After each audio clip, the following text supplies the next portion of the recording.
Welcome to this, our closing session of the Why Work Conference. And I should say as well that this is part of the University's Voices of Our Time series. I'm Jack Wilkerson, Dean of the Wayne Calloway School of Business and Accountancy here at Wake Forest University. Our topic this afternoon is integrating work and values, the challenges of professional education. And I'm pleased to be joined by these distinguished individuals. We've decided we want to make this as interactive and as spontaneous as possible, so we're going to keep things like bio sketches to a minimum, introductions to a minimum. You have bio sketches on each of these individuals, so I'll simply introduce them. My far right, Bill Sullivan, is a senior scholar at the Carnegie Foundation for the Advancement of Teaching. To his left, Kent Syverud is Dean of the Washington University in St. Louis School of Law. And to my immediate right is Darrell, Kirch, President and CEO of the American Association of Medical Colleges. Just a brief word about format as we begin. We're going to have some brief opening remarks from each individual. I've got some questions prepared of my own that I would like to pose. One of the great things about where is Nathan Hatch? One of the great things, Nathan, about being part of the planning team is I get to come up with the questions for these individuals. And so I've got some good questions, I think, but I'm also happy to defer to you. And so I might start things off with a question or two, but please be prepared to jump right in with questions. We have microphones that we'll use so that all this will be caught on video and audio tape. So let me start down at the far right with my colleague Bill Sullivan, please. Thank you, Jack. And I'm very grateful and honored and actually delighted to have the opportunity to address the gathering. And I'm especially pleased to see that there are people here at this hour on Friday afternoon. So we're going to do our best to try to, keep things going. And so we ask you to do your best and to jump in once there's an opportunity to press some of these points.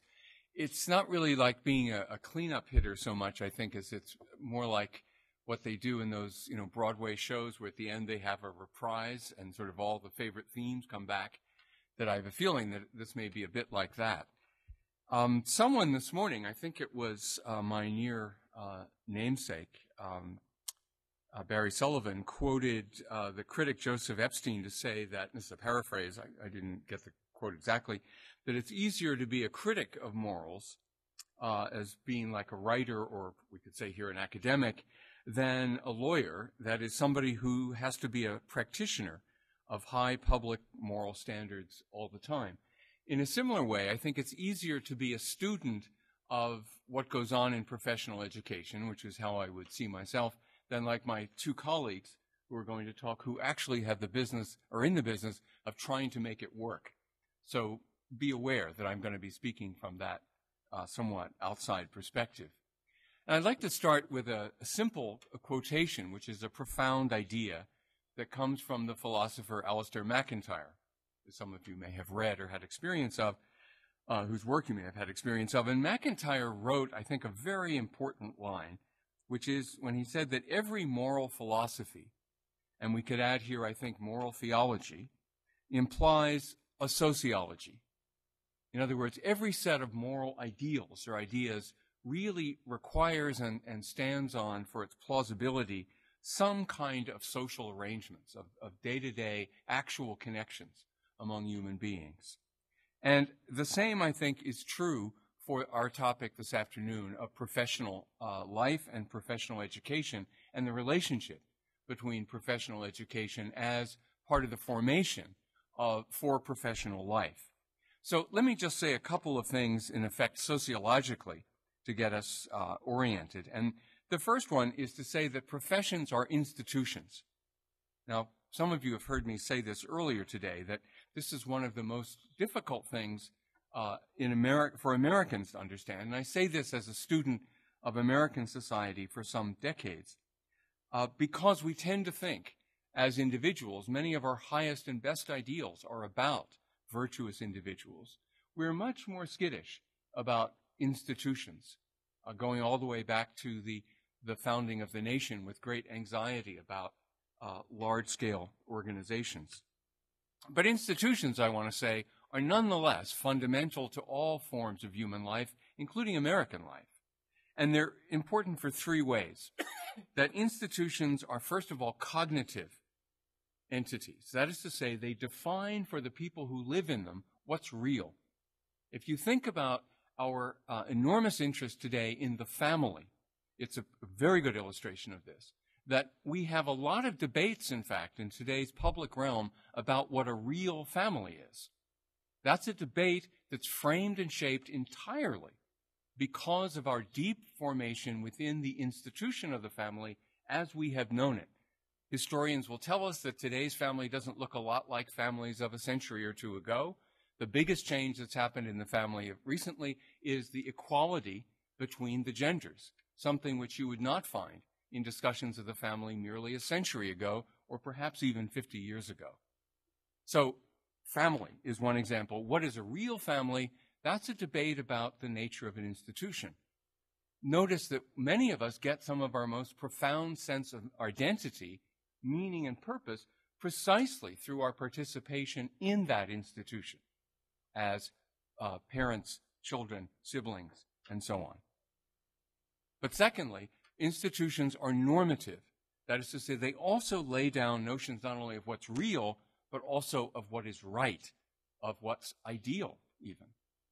So one could think of the family, but here we can think, I think, more precisely about our topic, which is to say the way in which professions as institutions give their members and those who join them a strong sense of what it is to be a real doctor, a real lawyer, we'll hear more about that, or a real teacher, a real nurse, a real business executive, and so on, but also about what it is to be a right one, to perform properly as one.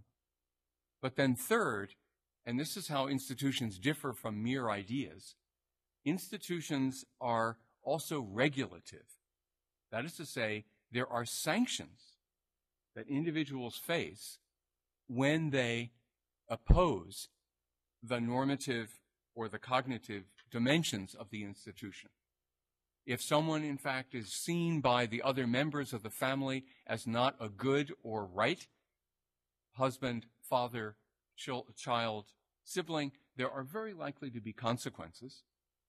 And we could turn that around. It is only, I would argue, sociologically, because of the support of those other members of the family that it's possible for any of us to live up to the norms and ideals of what it is to be a member of a family, or a citizen, or a student, or very importantly, a member of a profession. So, if that makes sense, the claim that I want to put forward is fairly simple, but it's pretty sweeping. That professions are institutions in this threefold sense of being cognitive, normative, and regulatively important in their members' lives. They are, in an important way, voluntary institutions. In other words, the sanctions that are applied are largely sanctions applied by the community itself to its own members, both positive and negative sanctions. So professions are kinds of communities, and that's very important as well. In our society, professions have a special position in part because they are granted powers by the larger society, including by the state, by the government, powers to regulate their own internal life. Now, the prestige and the importance of the profession are powerfully affected over time by how effectively the profession is judged by its public, or its publics, those whom it's pledged to serve, how effectively the profession actually embodies what people believe to be the real performance or real calling of physicians, lawyers, teachers, and so on. In effect, this really means that professional work, as one sociologist, particularly of medicine, but of the professions, Elliot Friedson, has said, represents something interesting and important in our society. It's what he calls a third logic of work.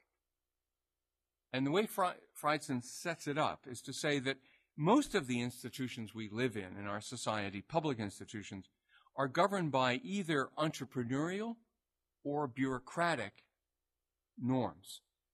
So they are either market-driven, which is to say they're entrepreneurial, in which case it is the customer who sets the standards. It is pleasing the customer that is most important.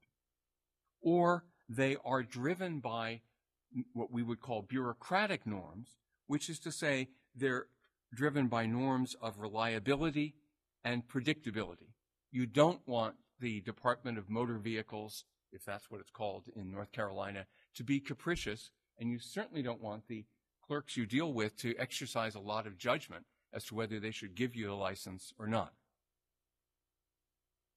Notice, though, that that exercise of judgment is just what you do want when you visit a physician, a lawyer, and you expect that your professor or advisor, if you're a student, will be able to exercise that kind of judgment responsibly. Work that requires that sort of exercise of judgment, says Freidson, can't be well organized either by markets alone or by bureaucratic regulation. That kind of work requires, because it requires this sort of careful application of judgment and studied and learned understanding, requires a third logic. And that third logic he calls professional logic.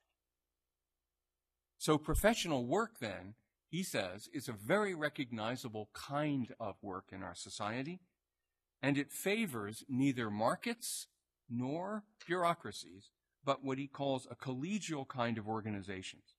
So even within large, apparently bureaucratic structures, such as schools, universities, or medical centers, or corporations, it's striking that the kind of work that he calls knowledge work associated with professionals is usually grounded in different kinds of claims than those of other workers.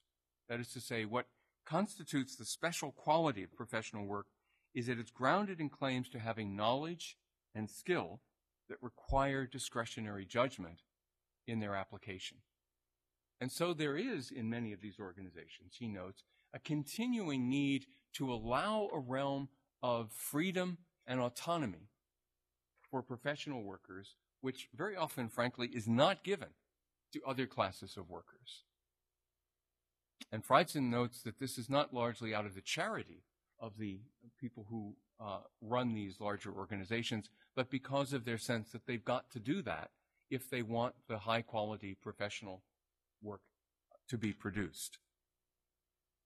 So that means that according to this third logic, as Freidson describes it, what dominates professional work, and in fact what in many ways motivates it, is primarily the intrinsic value of the work itself. To use a word that has come up a few times at the conference, it's something about craftsmanship, of doing the job really well. Craftsmanship, though, that is connected, if it is a profession, to a spirit of service, and in connection with both of those things, a sense of what I would call professional honor. And so here, to put this in a phrase, there's an interesting conflict, I think, in our contemporary world, in the world of work, about what it is that primarily motivates people. What is it that really leads to high achievement? And we're very divided about this. Our social scientists can't seem to give us a definitive answer. But it's a division that, if we could put names from the past, great thinkers who have thought a lot about these things on these two positions, it's really a dispute between Adam Smith and the philosopher G.W.F. Hegel. And Smith said that what leads people to do most of what they do is essentially a desire for gain. So back to Freidson, type 1, the logic of markets, is all built around gain. That if you want to get people to do things, you provide various kinds of incentives toward gain. If you're thinking in other ways, you might think that what you want to do is have regulations that prevent abuse. Again, neither of these are bad in themselves. But Hegel argued that what you really want, and when modern society and modern institutions are working at their best, is what you want is a situation where people are moved to achievement because, as he put it, they find their dignity in doing so. They find their sense of self and their both their standing in society and their own intrinsic importance by how well they do these things.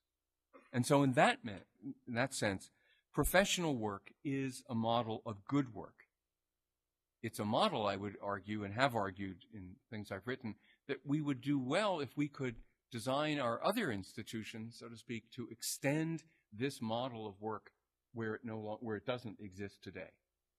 But that's a whole other discussion. What I want to do in concluding my remarks is to say that, underscore that professions, as I think you might be able to intuit from the way I'm describing them, and professional work are fragile institutions. That the big powers in our society are largely not these of this nature. That the powerful forces in our society are, in fact, market-centered institutions on the one hand and bureaucratic organizations on the other. Some of these are the same thing. So corporations are bureaucratic organizations within the market. Governments are bureaucratic organizations that often employ features of market work. But professions are fragile because they depend so much upon the willingness and the ability of their members to live up to their often demanding codes, and these codes are codes of competence, of craftsmanship, and of responsibility. Both, to go back to that quote from Epstein, both really requiring a kind of relentless application of very high standards. Now, in the work that I've done at the Carnegie Foundation in looking at various forms of professional education, it has seemed to me and my colleagues that we probably do best to think of professional schools as filling the role that was once filled. We go back to Abraham Lincoln, who was cited earlier today, once filled by apprenticeship. In other words, just as Lincoln read the law, as they said in those days, and by the way, you can still do this in some states in the U.S., with a practicing lawyer, and then submitted to examination by the bar, today's students, or today's aspiring professionals, still apprentice to these fields, but they do it through the professional school. Whereas once the profession, in effect, gave students, forced on students, what we might think of as one big unitary apprenticeship in which competence, craftsmanship, relations with clients, public responsibility, all those things were melded together. Today, for 100 years or more, once the training of professionals was moved into the university context, students actually meet this apprenticeship in three forms that are often quite divided from each other. There is what we think of as a cognitive or academic apprenticeship, largely taught in classroom settings, that's mostly about theory. This is what the university's chief glory resides in, so no surprise that this is what universities value the most and are most comfortable with. But professions are about more than theory, except I could add professions that some of us belong to in the academy. And therefore, it's at some point in professional training, all professional schools also feel obligated to initiate students into what we think of as a second apprenticeship, the apprenticeship of skilled practice, where the craft of the profession is actually passed on. Interestingly, in fields where this is prominent, such as medicine and nursing, it is very literally a kind of apprenticeship. And then there is this other large area that we call the third apprenticeship, the apprenticeship of professional identity and purpose. And the great question that really hangs over, I think, this conference, and certainly hangs over a lot of our work at Carnegie in these studies of professional education, is where does this happen? And how does this happen? In other words, how, in fact, does knowledge, the first apprenticeship, and craftsmanship and skill, the second apprenticeship, how do those things come together, and how are they integrated into the whole that we and the public expect represents the true professional? That's the problem, I think, that confronts professional education. And it's a problem that involves the schools, but it is very deeply related to the connection between the schools on the one hand, the practitioner community on the other, and the larger society and its institutions in which both the schools and the world of professional practice are embedded. And I think that's what my colleagues will be able to enlighten us a good deal further on. Thank you, Bill. I think as a long-term law dean, am supposed to now apply that to the specific challenges that law schools and law professors face in preparing students to integrate work and values. And I, like many other speakers, thank President and Mrs. Hatch for sponsoring an integrative conference both on work and values. But also what's very unusual is to integrate learning across the professional schools. It's very rare, even when two professional schools share the same building, for them to learn from each other in teaching techniques and in other approaches. So this is a useful conference for me for that reason. But I want to answer honestly why I think law schools face a real set of challenges in doing what Bill's path-breaking work and much of what we know is the importance of integrating work and values. And what I'd say is that we in law schools face a mismatch of our professional ethics as lawyers and our instructional ethics that have developed over many years on the one hand, and the new workplace ethics that we're confronting on the other hand. So I want to talk a little bit about the dominant mode of professional ethics of lawyers and instructional ethics of law professors, and contrast what that means in the new workplace and why it's hard to change.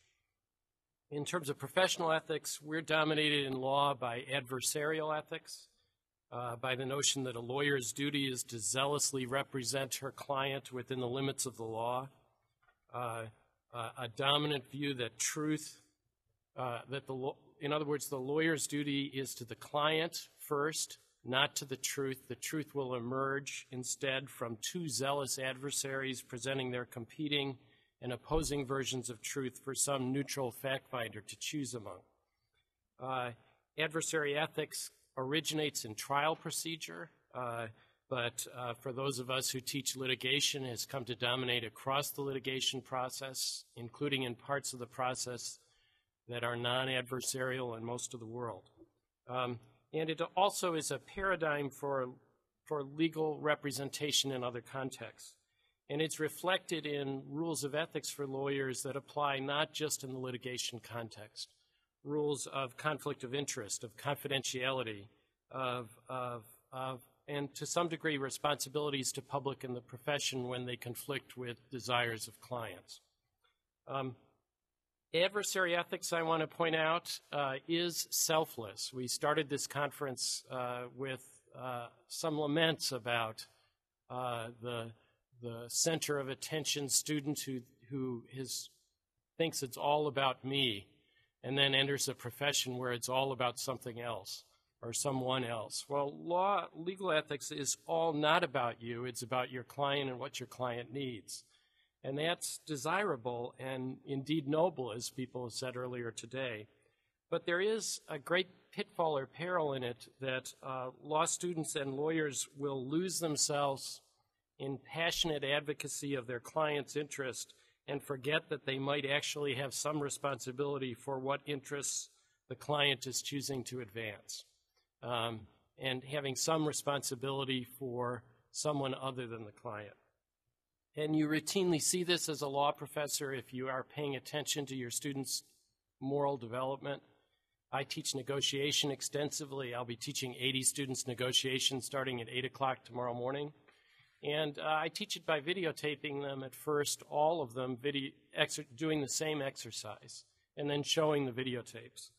And what I routinely see is that young lawyers will use tactics in negotiating for others after 1 year of legal training that they would never employ if they were negotiating for themselves.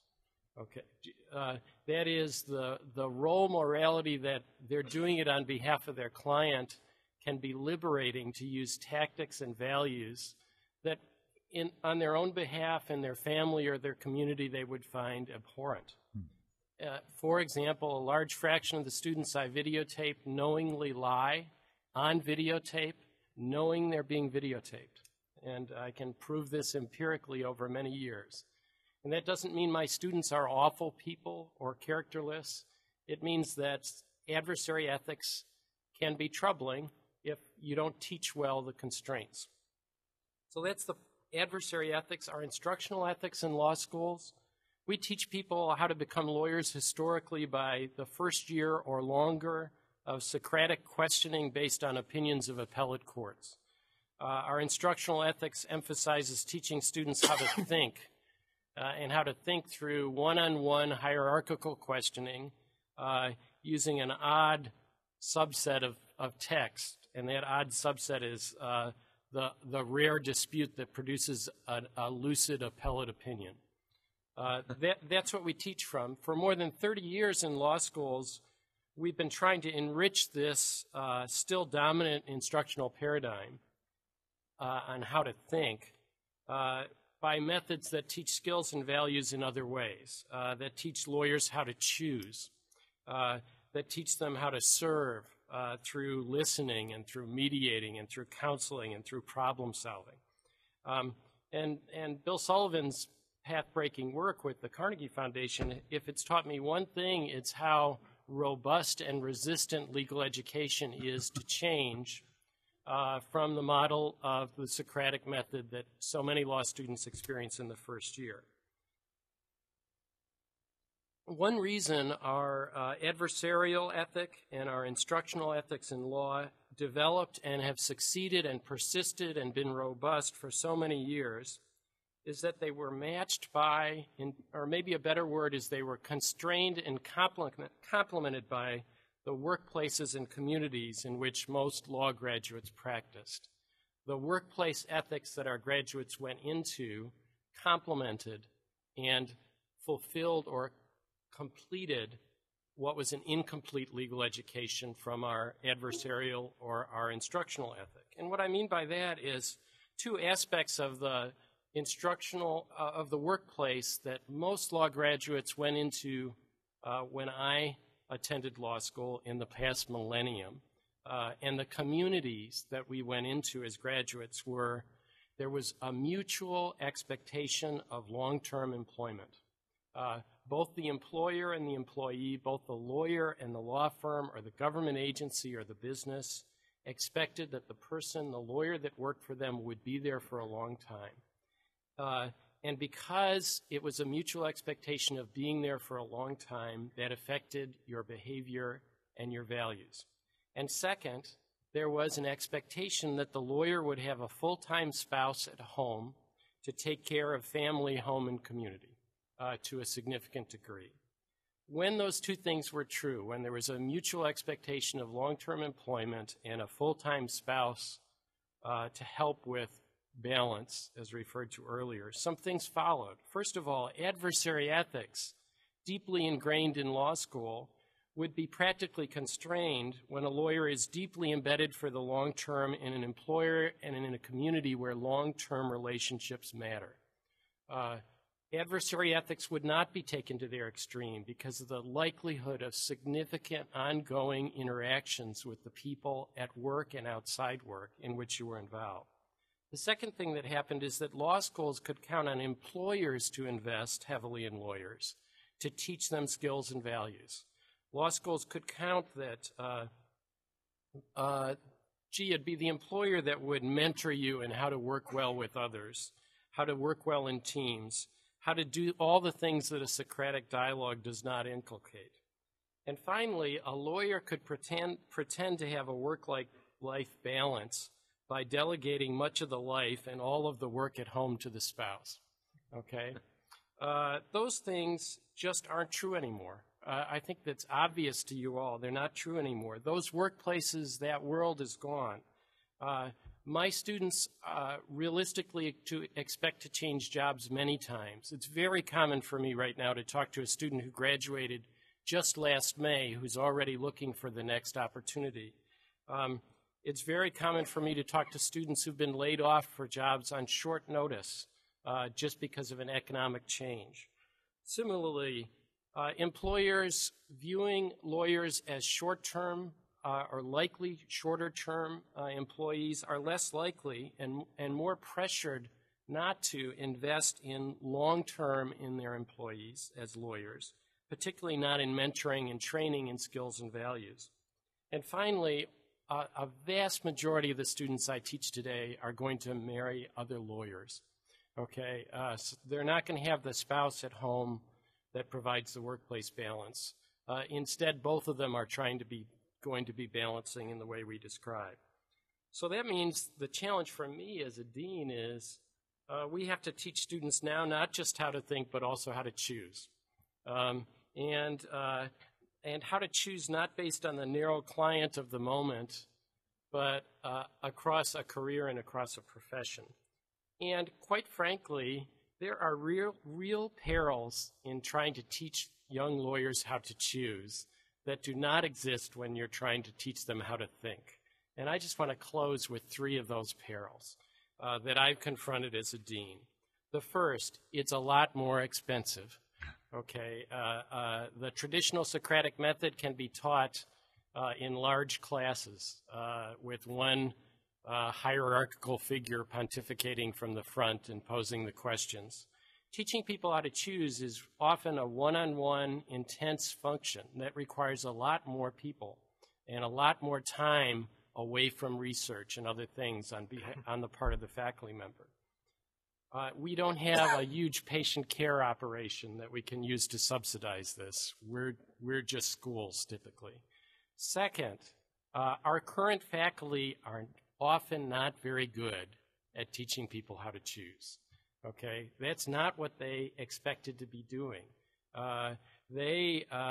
Yet they not only are the ones who have to transition into this world beyond the traditional instructional pedagogy, but they also have to select the new people who will do this. And that calls for management, and it's tough.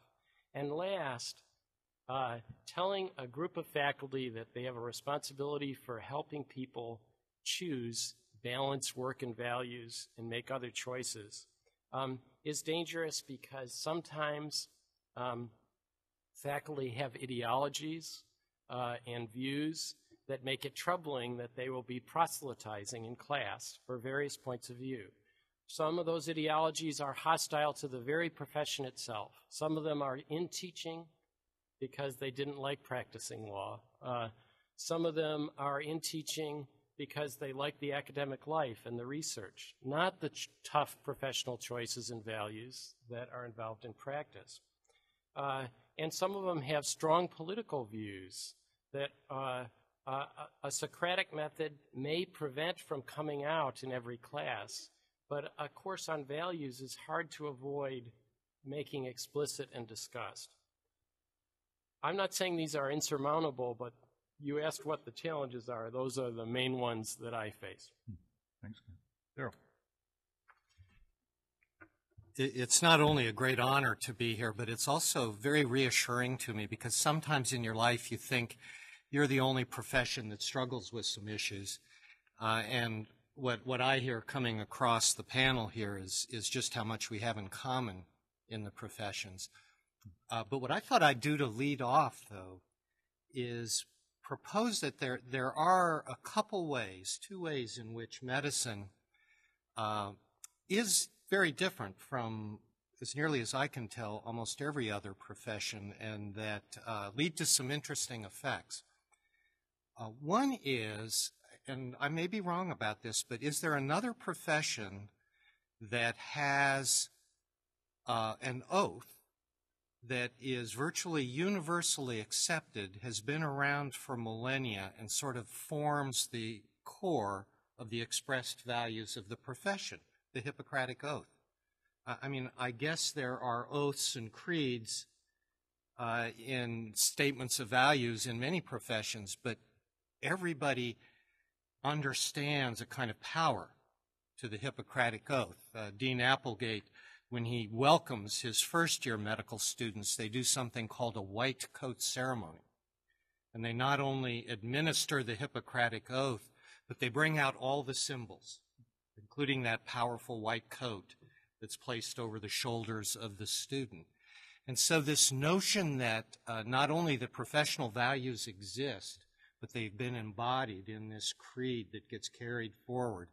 And then at graduation, once again, all those proud parents and grandparents sit in the audience as the students rise, and the most solemn moment in the ceremony is when they recite the Hippocratic Oath.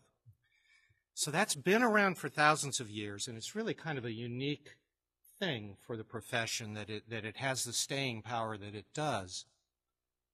The other thing, though, that's unique about medicine is much more recent, and that is the business of medicine. My colleague alluded to the large clinical enterprises. It's not the case here at Wake Forest on the main campus, but there are many major universities in this country where the tallest building isn't the stadium or a dormitory, it's the teaching hospital. You know, think about how unique that is. Does the business school at the university run the largest bank and brokerage house in the state? Does the engineering school have a new little nuclear power plant next door where they supply energy to the entire region? But universities have become intimately involved in what is now this $2 trillion a year business of healthcare in the United States in a way that other parts of the university haven't done. Now, if you take those two threads and their intersection, they really lead to some very interesting things. Because you have students who come in, they're inculcated in these core professional values when they stand for the Hippocratic Oath in the white coat ceremony. And often within the first year of their training, certainly by the third year of training, they are walking down the hallway through that corridor or maybe driving a bit across town to that hospital and to that clinic. And while still being learners, they are in the thick of the real world of professional practice. And suddenly they're seeing the collisions between, I think I got these right, professional logic, right? The professional logic that they've been reading about and hearing about from their professors, and they walk into the patient's room or an operating room and they see other things occurring. They see market forces at work. Wait a minute, that patient doesn't have insurance. You can get an appointment in that clinic, but it'll take 6 months, and your copay, will be higher if you want to see that doctor. They see the business aspects creeping in, and they see bureaucratic logic at work. You can't do that because the FDA and Medicare won't allow it. So they're still learners. They're still trying to get their arms around professional values, and yet they're colliding on a daily basis with these real issues of marketplace regulation. And it is very challenging to them and to their teachers to try to help them figure out how these things should integrate. The challenges really play out on all three levels, the level of professional work, the level of the person, and the level of community. I think the challenge of professional work that is most difficult to negotiate in medicine is at the session earlier today that many of you probably weren't able to attend about medicine as a profession. There was a lot of reference to the really wonderful aspect of medicine that you can help people in very tangible ways. The problem is medicine, in all its wonders, also now has developed the capacity to hurt people in many ways. And sometimes the line is a very, very fine line. When I was in medical school, if you were a child diagnosed with leukemia, you had an 80% chance of dying. Today, if you're a child diagnosed with leukemia, you have an 80% chance of surviving that leukemia. That is the wonderful result of chemotherapy. but have you known someone undergo chemotherapy? Have you seen the potential of suffering that may go along with that? So on their professional level, students are confronted with the contrast between their aspiration to help and the dangers that they face day to day of doing great harm. On the personal level, the work-life balance discussion rages in medicine, just as it does everywhere else. I think there's a pitfall that I see many physicians fall into. I have rarely seen a physician referred to as a workaholic. There's something about medicine that it can become all-consuming, but the person who is consumed thereby can still appear to be a selfless saint. They could have virtually abandoned their family, almost have no idea of who their kids are, but because of the nature of the work, they can be quite out of balance and yet not have their colleagues, or in some cases even the people who love them, question them about it. So that's the challenge on the personal level. And then on the community level, it is difficult for me to say this, but I think another danger that medicine faces is, once again, when you're doing this kind of work, if you spend your days in an emergency room treating trauma victims, you begin to feel that you've given it the office when it comes to community service, that you've done your part. And I think that might explain why sometimes physicians as professionals seem to fall short in terms of taking their professionalism and extending it into the community. There was just yet another study published that showed that doctors, and if you think about simple acts of community participation, how about voting? It seems like a pretty routine way of saying you've got a commitment to your community. Doctors actually vote at a lower rate, not only than lawyers, but teachers, farmers, and many other groups. It's as if, I think again, because of this sense that somehow within their work they've fulfilled a community obligation, that they often fall short. So this is the milieu in which medicine tries to do professional education. It does have some, I think, unique features to it, maybe even some distorting features to it. But I think, again, underneath it all, you hear that the thread is common, running through our professions and on to work beyond these core professions, too. Now, there are lots of ways we're trying to approach it in medical education, but I think those are the kinds of things that may come out best in the discussion and the questions. So I'll stop there. Thank you. Thanks, Darrell. I'm going to pose two sets of questions, and then I want to turn things over to you. Let me pick up on a theme. Catherine Leary mentioned this morning.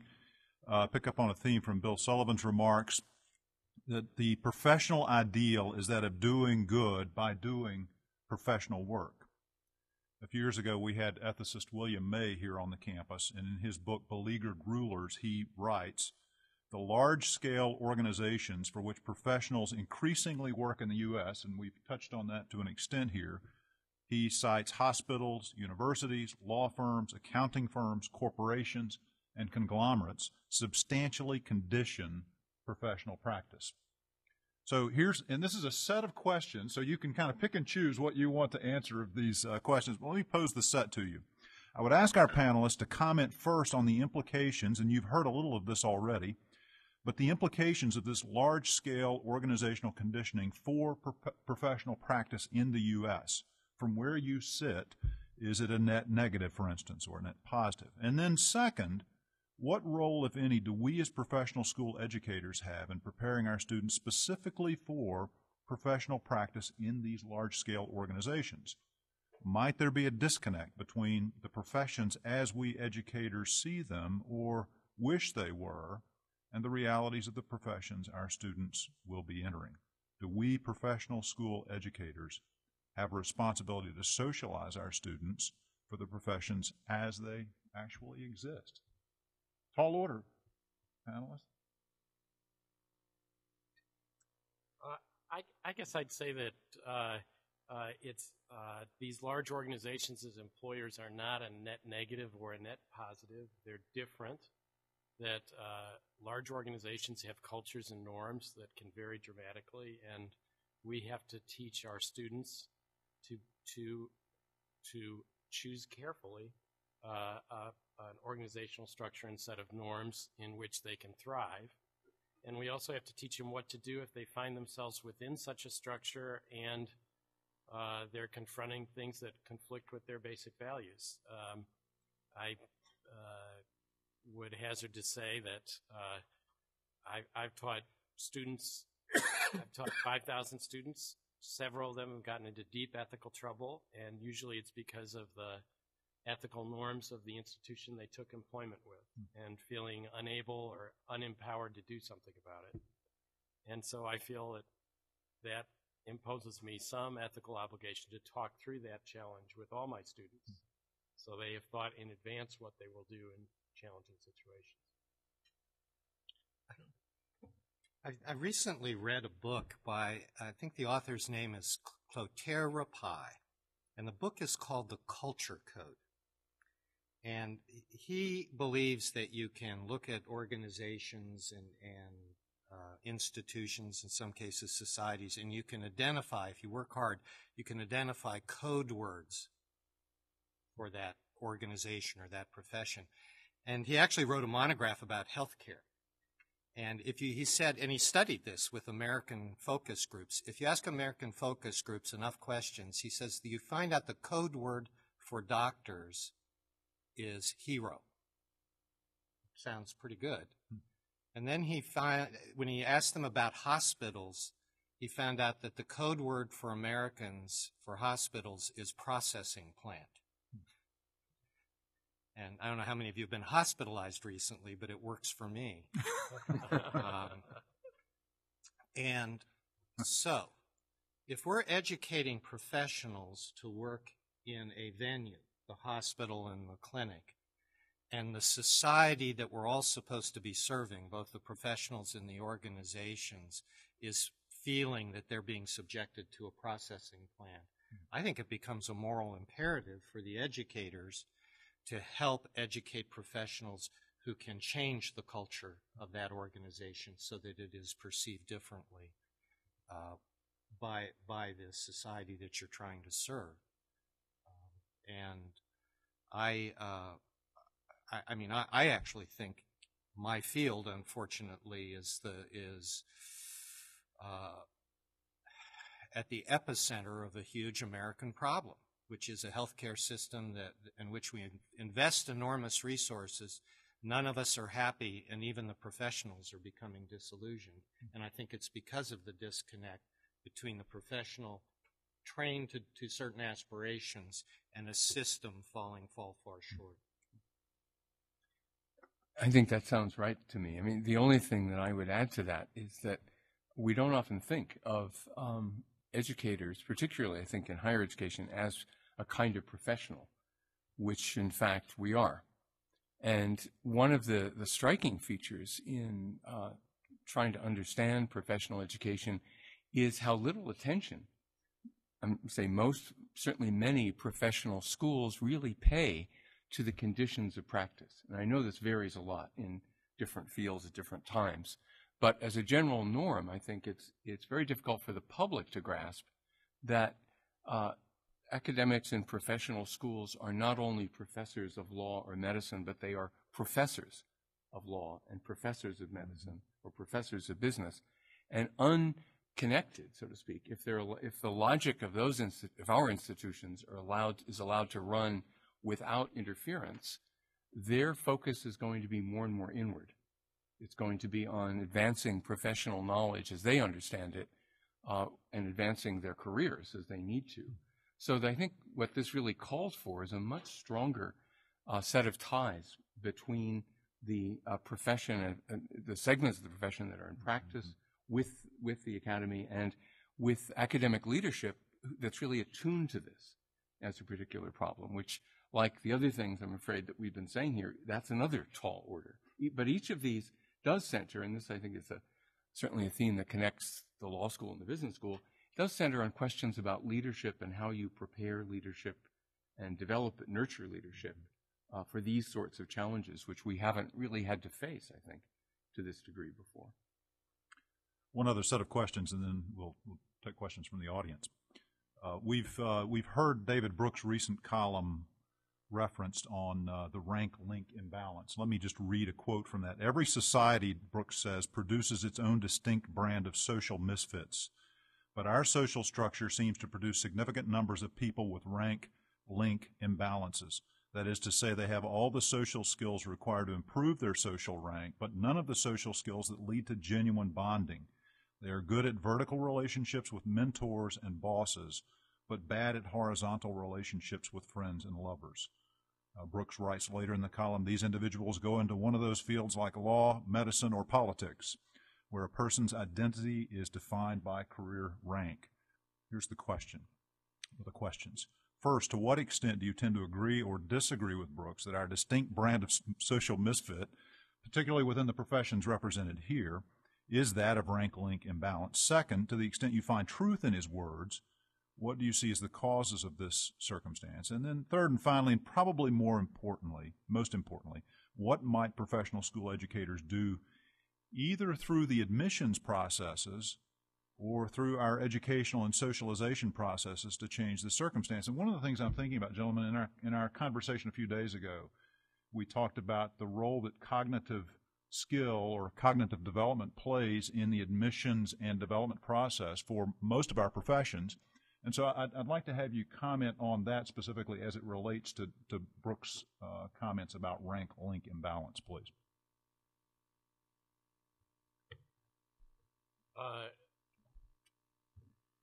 Boy, there's a lot there. First, do I agree with David Brooks that a significant fraction of law students are good at what I would call sucking up to people above them and ordering around people below them, but not good at working in teams? Yes.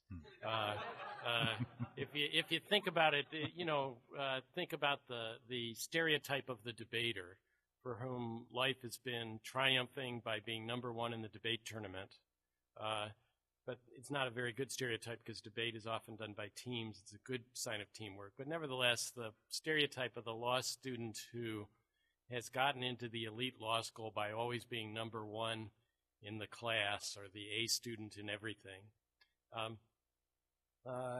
And then in law school, so little of the actual assessment or the ranking in law school is based on how well you play with others, how well you work on a team. In negotiation, I used to grade people in negotiation based on team results, meaning their grade would turn on how good their teammate was in a particular exercise. I never had a longer semester in my life because this just violated every norm of fairness for my students. And yet, of course, in business school, I would hazard that every business student gets used to that within a semester. So, yeah, I agree it's a problem. I don't agree that it can't be overcome. I find it's easy to overcome by bringing in lawyers early in law school to explain what makes you a successful lawyer, and fairly quickly its peers are as important to you as the people above or below you. I think it's a huge problem, and I think where the problem plays out is something probably many people in this room have experienced, which is you've encountered a doctor or you've been visiting a family member who might be hospitalized, and you've seen just a lack of an empathic, understanding interaction with the patient. Now, here's the question, though. When that happened, did you step back from that and say, well, clearly that person probably didn't do well enough in organic chemistry in college? So what are the pre-med requirements? What is the basis, the core of the MCAT, which is the gold standard for medical school admission testing?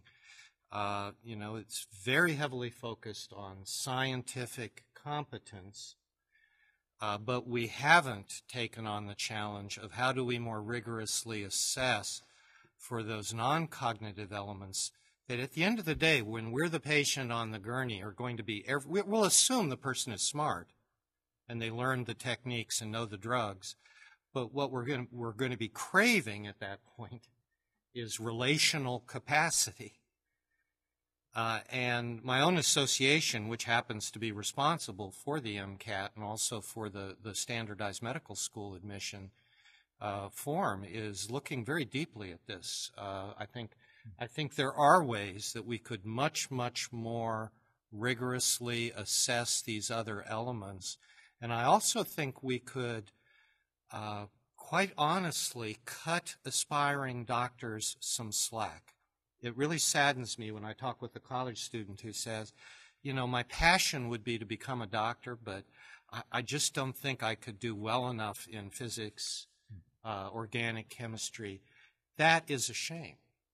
You know, medicine needs poets and philosophers every bit as much as chemists and biologists. Bill, any comments on that? I think that what my colleagues have said is very helpful. I mean, one of the things that's very striking, and this is true in many professions, but at least certainly true in medicine, is that, at least from studies, that the unforgivable sins in most professions are actually not cognitive lapses, and they aren't even necessarily technique problems. But the unforgivable sins are things that we would consider largely moral and ethical. I mean, failing to follow up on crucial interventions or ignoring patients,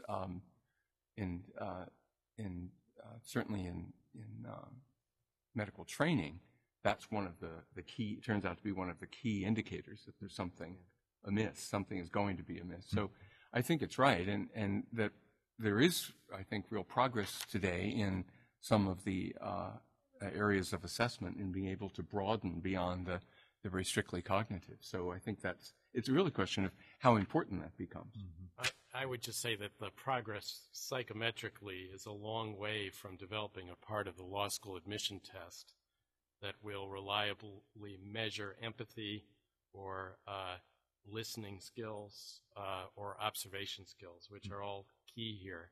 I think we rely for those increasingly on interviews, which my law school is increasingly doing of applicants, and trying to develop some protocols for the interviews. We're not going quite to the way that's been recommended by a friend, which is that we systematically have an admissions dean use a contact lens at the beginning of the interview and see whether the candidate gets down on the floor and helps to look for it. But we'd like to have some techniques that identify what kind of values a person has before they're admitted. So. And which of those would you admit? I'd admit the person who gets down on the floor and looks for the contact lens, of course.